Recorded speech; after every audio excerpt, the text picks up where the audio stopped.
काका नाव काय तुमचं? दत्ता चव्हाण. ठीक आहे. आपल्याला तपासणी करायची आहे. ठीक आहे. तुम्ही सहमत आहात ना? ठीक. करून घेऊ आता तपासणी आपण. ठीक आहे. Good morning, students. Good morning. So today in this video we are going to demonstrate you and we are going to teach you a very important clinical sign in medicine, that is anemia. Okay. Anemia is a per se is a syndrome complex. It is a disease, it is a disorder. Per se it has got n number of causes. In this video we will try to stick how clinically we will diagnose anemia bedside. Okay. There are a lot of things to it. After we detect, what are the clinical examinations, what are the investigations that will confirm anemia, and once anemia is confirmed, how it is treated. This is out of scope. This we will read, and in later on other video we will tackle this. But today's video is a clinical examination of anemia bedside. Okay. Before that, a brief introduction. I told you defect in RBCs, less number of RBCs, decreased hemoglobin concentration that leads to decreased oxygenation of the peripheral tissues, and this constitute what anemia and its clinical features will be. Okay. So the one clinical sign bedside which detects anemia is known as pallor. Okay. And how we examine for pallor and what are other associated examinations you look for. So when we classify anemia, as you know, basically first we define anemia as the decrease in hemoglobin concentration in males, the normal as per WHO World Health Organization criteria, though it differs in different ethnic groups, but still if the hemoglobin, the normal range is 14 to 16 gram per deciliter in males and 12 to 16 grams per deciliter in females. So decrease of hemoglobin below this is called anemia. The commonest causes of anemia, as far if we talk of India in our scenario, the commonest cause of anemia in males or females is iron deficiency anemia. That is the first thing that comes to mind, iron deficiency anemia. Other anemias can be megaloblastic anemia, aplastic anemia, hemolytic anemias, and certain inherited hemolytic disorders like sickle cell anemia and thalassemia. And other anemias can be any malignancy which is infiltrating the bone marrow, or any chronic disease which is infiltrating the bone marrow causing bone marrow failure, is a part and parcel of aplasia. It's a part and parcel of aplastic anemia that can present as anemia also. So systemic diseases causing anemia, then iron deficiency, megaloblastic, hemolytic, and sickle or inherited disorders that can cause anemia, that we should. This is the commonest, simplest classification. Now coming to the bedside examination, how to detect.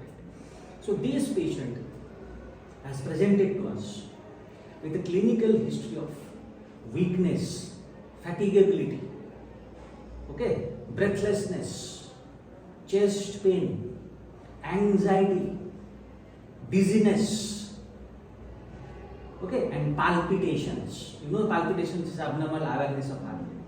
So when these kind of constitutional symptoms somebody is presenting, this can be due to some other disease also. This can be due to heart disease also. But apart from organ analysis, we should also know that these are the commonest presentation of a syndrome complex. This syndrome complex of symptoms can be due to only one disease, that is anemia. So in a nutshell, anemia can present to you with a patient is coming with fatigability, weakness, dizziness, syncopal attacks, pre-syncopal attacks, palpitations, chest pain, breathlessness. First you feel it is a serious disease. No, it can be simple anemia causing all these things. Okay, so this is one thing.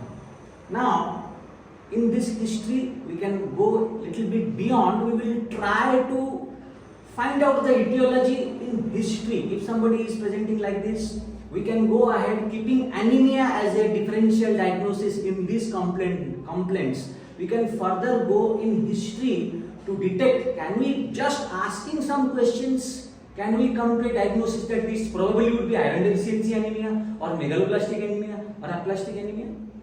Though it is not theoretically possible to a pinpoint 100% efficiency, but yes, clinically we may detect. Like commonest cause of iron deficiency in a male, unless proved otherwise, is gastrointestinal blood loss. Okay, worm infestation in pediatric age group, in adult age group, and in females it is the menstrual irregularities. Though all these things can occur both in males and females.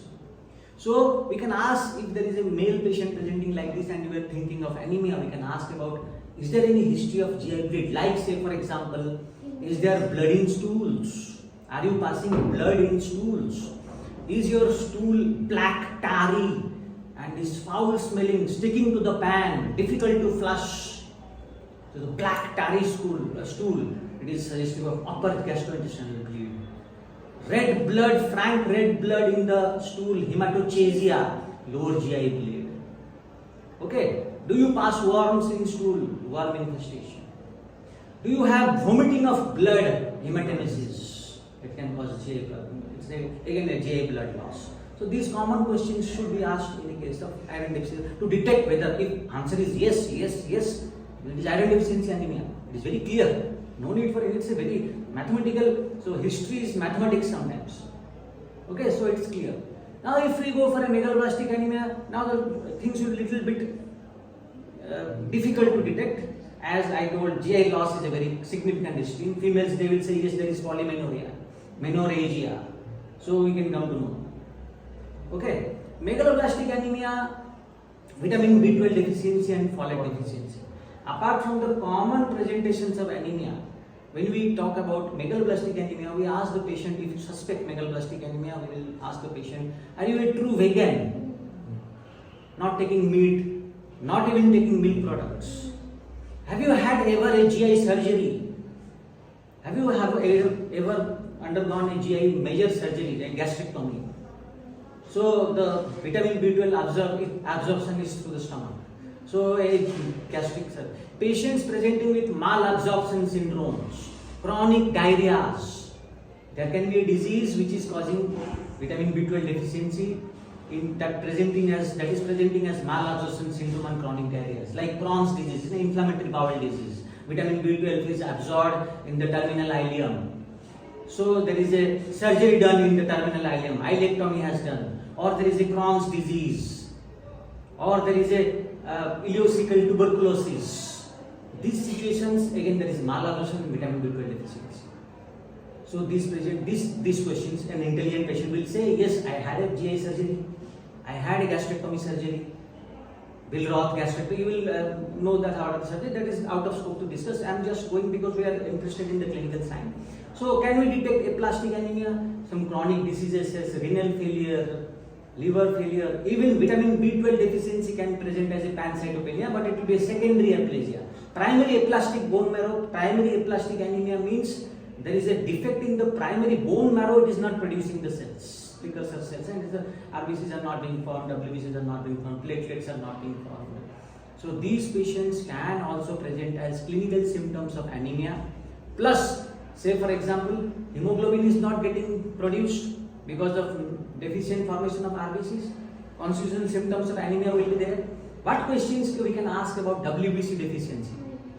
So a patient can present with recurrent infections, recurrent throat infections, that in clinical findings we will know, apart from fatigue and all other anemia symptoms, recurrent infections.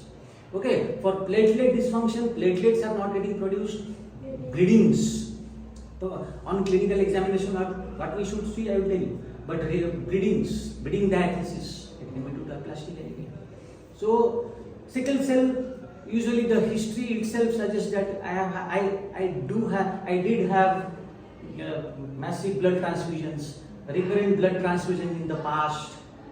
Okay, so these recurrent blood transfusions can tell you maybe it is an aplastic anemia, or it is a sickle cell disease from the very beginning, or thalassemia like this, or hemolytic anemias. The history you can take is recurrent blood transfusion in the past.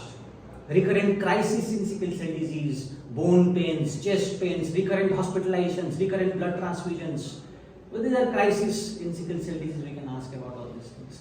So in gist, basically speaking, history one should definitely rule out iron deficiency anemia as a cause of GI blood loss. And other, what questions we can ask to determine the etiology?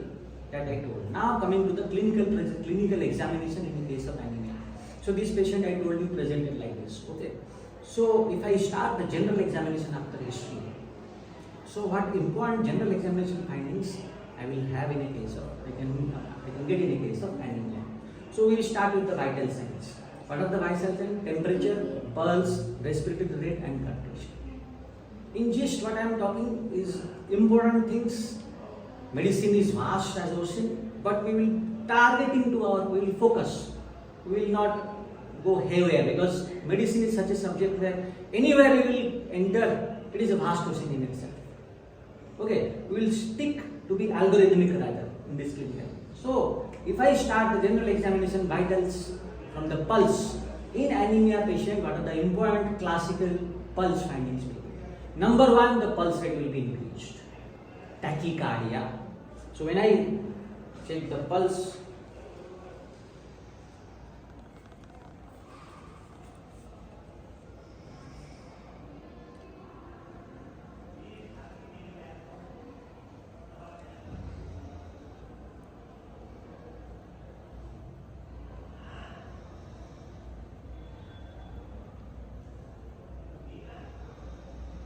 so this patient is having a pulse rate of approximately 110 beats per minute. Okay. Then I comment on the volume of the pulse. Rhythm is regular. Volume. I feel that the pulse is high volume pulse. The pulse is high volume pulse. In anemia you get high volume pulse because anemia is a high output state. So in high output states we get high volume pulse. Cardiac output increases more than 5 beats per minute. Okay, so when I feel that the pulse is a high volume pulse, I will go for a next sign to confirm high volume pulse. That is collapsing pulse or water hammer pulse and collapsing pulse. So let us demonstrate.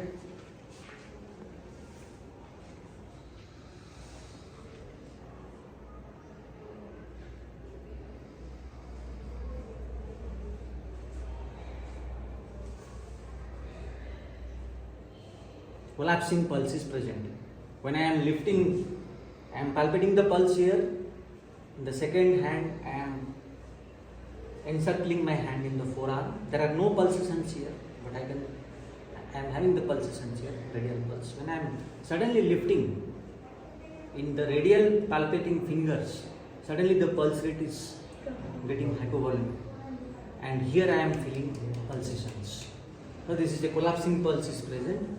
So it is confirmed that it is a high volume pulse. So tachycardia and high volume pulse are the two cardinal things as if we relate pulse and anemia. Okay, now coming to the blood pressure. When you take a blood pressure, then obviously this patient is having a high volume collapsing pulse. In the blood pressure, what do we detect? We will detect the pulse pressure has increased. The systolic blood pressure minus diastolic blood pressure is increased. This person is having a systolic blood pressure of 140 and a diastolic blood pressure of 60. So what is the pulse pressure now? 80. The normal range of pulse pressure is 30 to 60 minutes. Okay, so this is a wide pulse pressure, high volume pulse, collapsing pulse, tachycardia. Okay, then after pulse, blood pressure we have already taken. Respiratory rate. This person is now on the rest. In resting, respiratory rate is normal.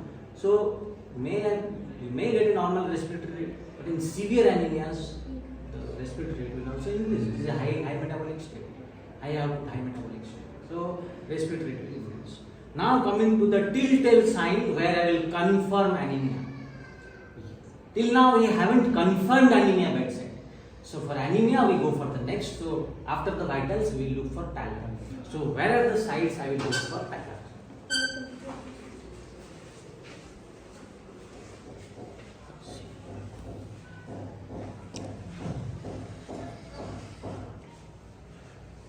So Babaji ऊपर देखिए. Ask the patient to look up. This is the lower palpebral conjunctiva. You can see the mucus, the lower palpebral conjunctiva is pale. So it is pallor is present. Second side to look for pallor. जीभ दिखाइए बाबा जी. बाहर काढ़ा जीभ. The tongue is pale, and you can see the tongue is shiny here. It is shining. Can you appreciate? This is shining. These parts of the tongue are shining. So this is known as loss of papillae. Due to loss of papillae, the rugosity of the tongue and the loss of papillae, the tongue is shining. This is known as glossitis. So we can see the tongue is pale also, and there is glossitis. Now we go to the palm. Compare the palm with your palm. You can see this is pale. Mine is little bit red. You compare with yours. You see your palm and this palm. Okay. So this is a subjective analysis. You can compare that this is palm is pale. Okay. So this patient is having anemia. So now after we can confirm, we have confirmed pallor from lower palpebral conjunctiva, tongue, palm, this is anemia. Now we will try to search for the etiology bedside. The first etiology I am thinking of iron deficiency anemia. So what are other bedside clinical signs of definite iron deficiency anemia? Is platinikia or koilonychia? Then I will examine the nail bed. Yes, the nail bed are pale. Nail bed are pale. And you can see that the nails are little bit flattened. Flattened, that is the platinikia is present. Flattened. Not so obvious, but yes, it is a flattened nail beds. The flattening of the nail beds or platinikia or spoon-shaped nail beds or koilonychia are telltale sign of iron deficiency anemia. Because of, and it always suggests a chronic iron deficiency. In chronic iron deficiency, see these nails, they are very rapidly growing tissues, rapidly growing cells. If they are not getting iron or hemoglobin, they are deficient of iron or hemoglobin, basically iron, then what happens is the nail bed collapses under pressure, because this is the area, the lateral aspects and the distal aspects, they are growing, those cells are growing. So now they are not able to grow. So they are crumbling under the nail matrix and its pressure. This is causing koilonychia or platinikia. It's a classical sign of iron deficiency. Okay. Now, after the koilonychia, platinikia part, we can ask patient, we can go back and revisit our history and ask the patient, do you have difficulty in deglutition, dysphagia? Do you have dysphagia? If a patient of pallor, koilonychia, answering yes, I do have dysphagia. So, in iron deficiency anemia, there are formation of post-cricoid webs in the esophagus. Okay. So, if there is a syndrome complex, especially in the females, they will present with chronic iron deficiency, koilonychia, platinikia, and dysphagia, and on endoscopy you will see the esophageal webs. This is known as Plummer-Vinson syndrome or Patterson-Kelly syndrome. No? Koilonychia, iron deficiency anemia, koilonychia, and post-cricoid webs. Okay, so these are specific for iron deficiency anemia. Now coming to the how you can detect megaloblastic anemia bedside. So once we have detected that the person has got pallor, we have confirmed pallor from the nail, from the tongue, mucosa, oral mucosa, and the palms. This patient is not having koilonychia or nothing. Now I will go for the next sign, that is icterus or jaundice, icterus. नीचे देखिए थोड़ा. Okay, in the upper bulbar conjunctiva or sclera. Is the sclera yellow? No. But if the sclera is yellow, person is having jaundice or icterus is present along with bedside pallor. So now we have a new combination, pallor plus icterus. Now your thought process changes. Now maybe you are dealing with a megaloblastic anemia or a hemolytic anemia. Okay, because of megaloblastosis there is hemolysis, because of hemolytic anemia there is hemolysis, and this hemolysis, excessive hemolysis, is causing indirect hyperbilirubinemia, and this indirect hyperbilirubinemia is causing icterus. So what is the take-home message? Pallor plus icterus. Now what are the differential diagnosis? Can you know the etiology? Yes, I am trying to know the etiology. This person is also having pallor, pallor with icterus. So my possibilities would be megaloblastic anemia. My possibilities can be hemolytic anemia. This can be autoimmune hemolytic anemia. It can be sickle cell. Okay, it can be thalassemia or other hemolytic conditions. A lot of conditions can come by hemolytic anemia. Okay, so pallor plus icterus, hemolytic anemias. Okay, then cyanosis. This is bit tricky. You will never find cyanosis in cases of severe anemia. Because the definition of cyanosis. So cyanosis is a bluish discoloration of the skin and mucous membrane due to accumulation of reduced hemoglobin more than 5 gram%. If a person is having severe anemia with hemoglobin 2 gram% or 3 gram%, will he ever present with cyanosis? Because the total hemoglobin is only 3. For cyanosis to occur, you want minimum 5 of reduced hemoglobin. So even if the disease is severe and is causing hypoxia, but still irrespective of hypoxia, you are not getting cyanosis. Even if it is a congenital cyanotic heart disease, but in severe anemia you will miss cyanosis because there is no reduced hemoglobin more than 5%. Okay, this is out of scope, but yes. So pallor and icterus bedside.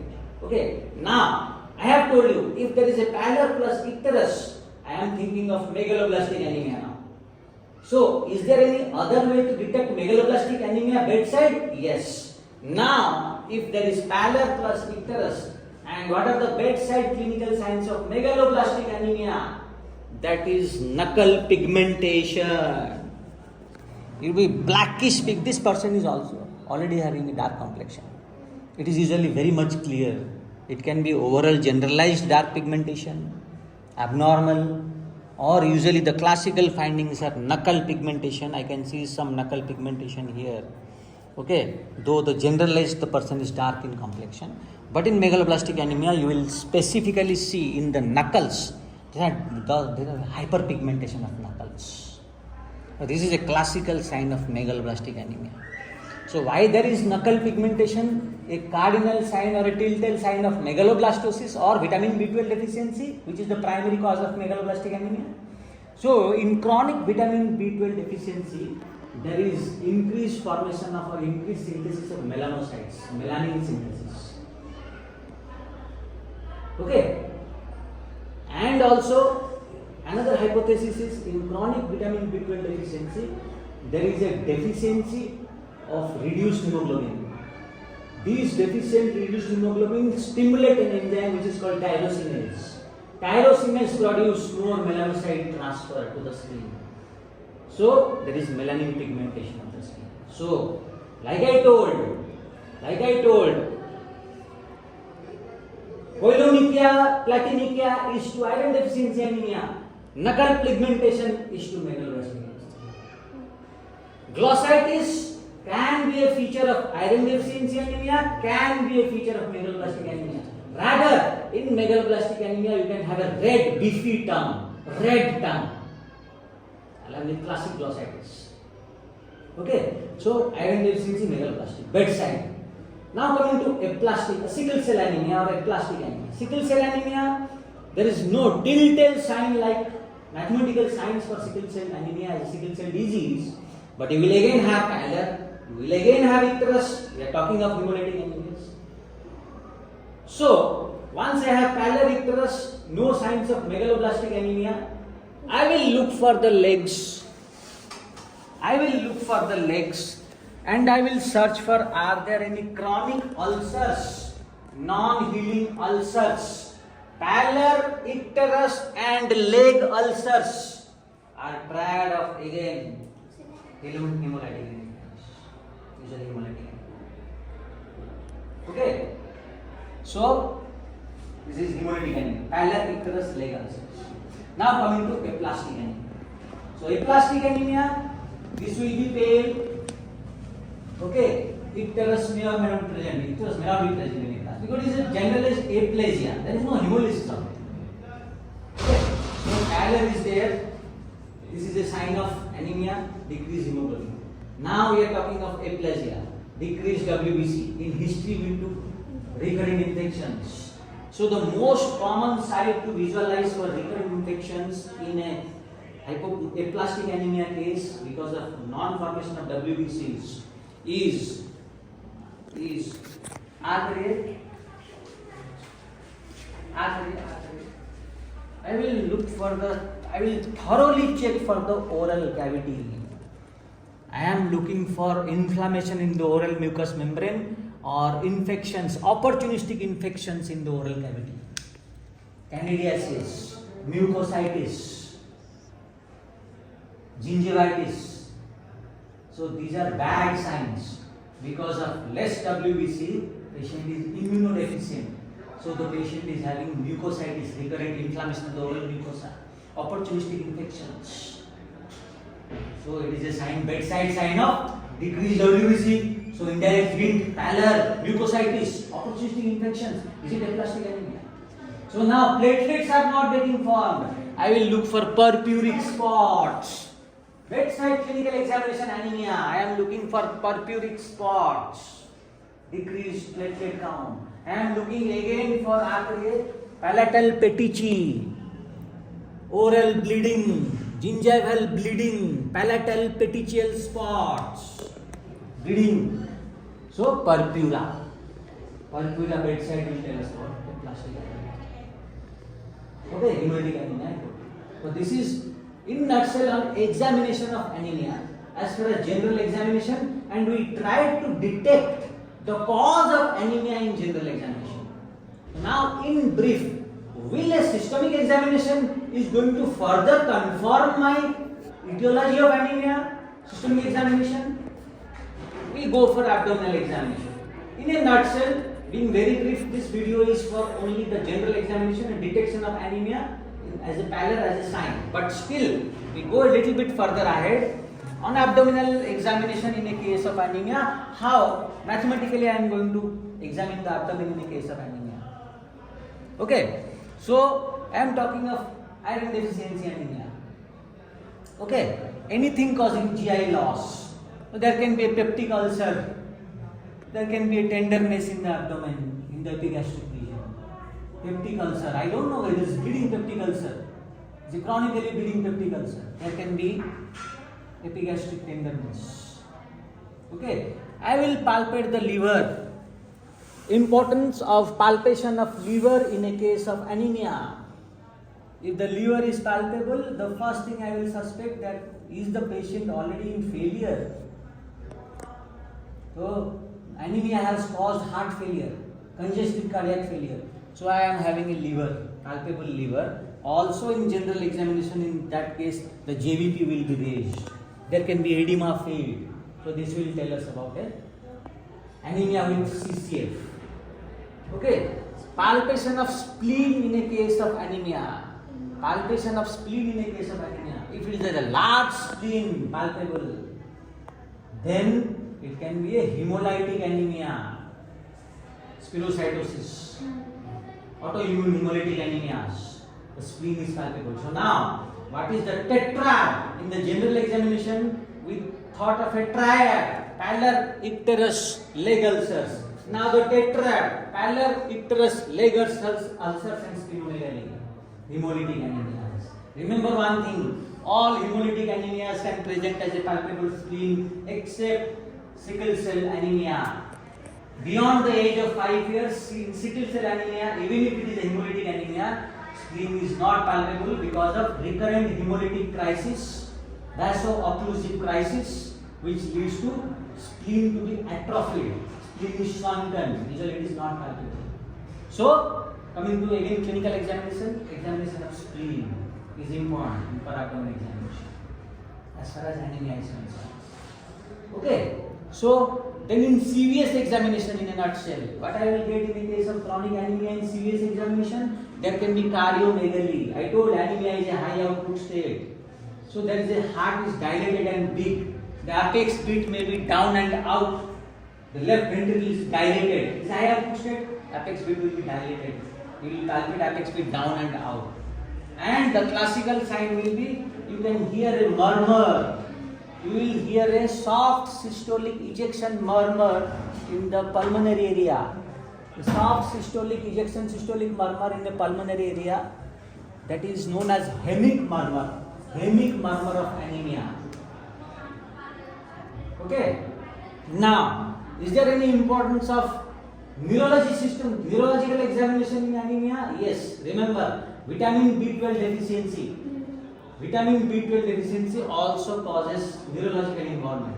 So anemia, pallor, icterus, glossitis, and neurology examination, you are having peripheral neuropathy. See, the person is also complaining of tingling and burning in the lower extremities. And you are examining for the reflexes, and you see that the deep tendon reflexes like the ankle reflex is lost. The ankle reflex is lost. Ankle reflex is lost bilaterally. If you see, so you have to meticulously examine, and you see that the ankle reflex is lost, or the knee reflex is also lost. Deep tendon reflex in the knee reflex is also lost. You can see the knee reflex is lost. In this case, the loss of reflex is different etiology. We are not discussing it. So knee reflex is lost. So you will go for the sensory examination, and you will see that the person is not able to feel touch, pain, temperature sensation. That is a peripheral neuropathy. This will be associated with megaloblastic anemia, usually. Okay. Now another thing, in cases of megaloblastic anemia, there is another condition that happens in neurology. That is known as subacute combined degeneration of spinal cord. Subacute combined degeneration of the spinal cord. So it is a subacute process lasting from weeks to months, and the patient will complain of imbalance when he closes eyes. There is stiffness in the both lower limbs, and there is spasticity in the both lower limbs. And you know, spasticity, stiffness are signs of upper motor neuron paralysis. Okay, so what are the two things that have been degenerated? I told subacute combined degeneration of spinal cord. So in spinal cord, two things are combinedly getting degenerated. One is pyramidal tract, second is the dorsal column of the posterior column. In chronic vitamin B12 deficiency, in the spinal cord diagram, if you remember cross-sectional diagram, here the tract of Gullen-Burdach, here is the spinothalamic tract, lateral spinothalamic tract, anterior spinothalamic tract, and the corticospinal tract. In this disease, the corticospinal tract and the dorsal column both are degenerated. So the patient will present with paralysis, paraparesis, stiffness, exaggerated reflex, and when I test position sense, I will ask the patient to close eyes. First I will, बाबाजी इधर देखिए, ये जो है, ये vertical में, ये वर्तिया है, ये वर्तिया है, ये खाली है, ये वर्तिया है, हे खाली आहे. आता सांगा हे वरती आहे की खाली आहे? ऊपर आहे की नीचे आहे? हां, आता सांगा ऊपर आहे की नीचे आहे? नीचे. आता डोळे बंद करा आणि सांगायचं ऊपर आहे की नीचे आहे? खाली आहे की वरती आहे? खाली आहे, बरोबर. ऊपर आहे की नीचे आहे? ऊपर आहे, बरोबर. He is able to detect these movements eyes closed. But in a case where the dorsal column is degenerated, he cannot say. Eyes open, he is seeing. Eyes closed, he is not able to detect whether it is a upgoing or downgoing. This is known as position sense loss.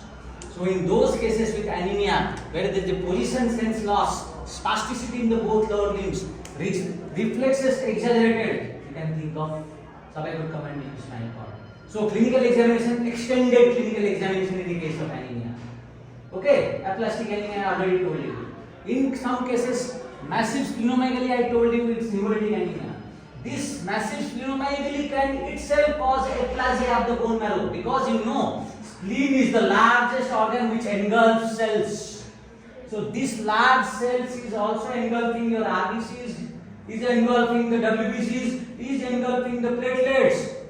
So ultimately any disorder causing a large spleen like chronic myeloid leukemia, okay, portal hypertension, These things can cause combinedly damage to or engulfment by cytoplasmic macrophages patient presenting with aplasia. Okay, so to summarize, in this video we learned what can be the basic clinical presentation in history in a case of anemia, how we go for generalized bedside clinical examination of anemia. In bedside, after confirming anemia by the sign of pallor, we can go beyond our clinical, doing a meticulous clinical examination. We can try to detect what is the etiology, iron deficiency, megaloblastic, hemolytic, aplastic. Okay, now then in systemic examination, how abdomen is going to help you in a case of anemia, how CVS is going to help you in a case of anemia, and lastly neurological features of anemia. Okay, thank you.